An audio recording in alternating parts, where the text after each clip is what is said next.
একটা জান্নাত তিনি চিনিয়েছেন।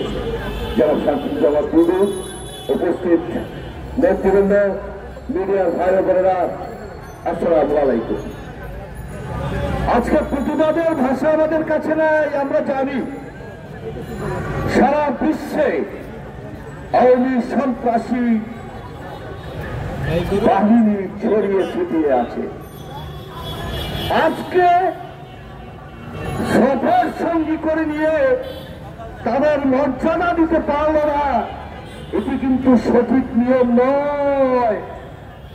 তবে যে সমস্ত অসভ্য বর্বর বাংলাদেশের সভ্যসাচী রাজনৈতিক নেতৃত্ব, সর্বোচ্চ মেধাবী মানুষ, তাকে অপমান করতে চাইছ, তুমি তোমার পিতাকে অপমান করেছ। তাকে অপমান করতে চাইছ, তুমি তোমার মাকে অপমান করেছ। তাকে অপমান করতে চাইছ, তুমি তোমার পতাকাকে অপমান করেছ, মুক্তিযুদ্ধকে অপমান করেছ, দেশকে অপমান করেছ।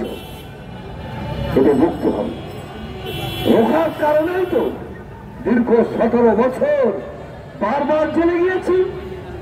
আঘাতে আঘাতে শরীর রক্তাক্ত হয়েছে। আবার জেল থেকে বের হয়ে রাজপথে লড়াই করেছি, মিছিল করেছি। আমরা তো তা অর্থাৎ আমরা প্রস্তুত রয়েছি বাংলাদেশের ভাগ্য আকাশে উড়ান্ত শকুন ছোবল মারার জন্য প্রস্তুত। এটি কি তারেক রহমান শুরুতেই বলেছে। আমরা সে কথার অর্থ বুঝি।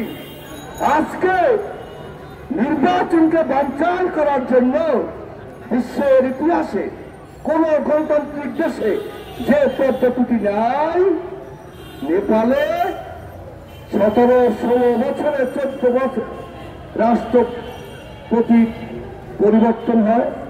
আর আমাদের যারা মুসলমানদের শত্রু ইসরায়েলে ওই বিয়ার পদ্ধতি আছে।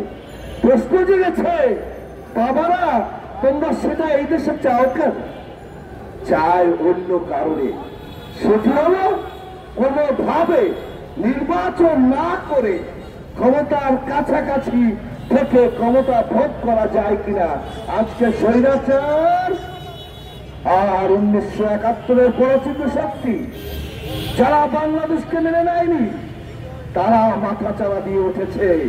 কখনো জাতীয় সঙ্গীত পরিবর্তন করতে চায়, কখনো বাংলাদেশে বিয়ার চায়, অথবা নির্বাচন বন্ধ করতে চায়। আমরা প্রস্তুত রয়েছি, আপনারা প্রস্তুত থাকুন।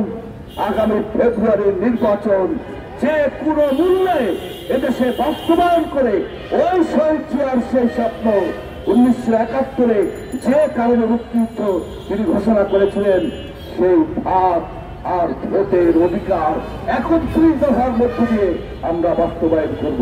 আমরা 180 দিনের যে কর্মসূচি দিয়েছি সেটা তো মাথা খারাপ হয়ে গেছে অনেকে। 6 মাসে 1 কোটি মানুষকে কর্মসংস্থান দেওয়া হবে।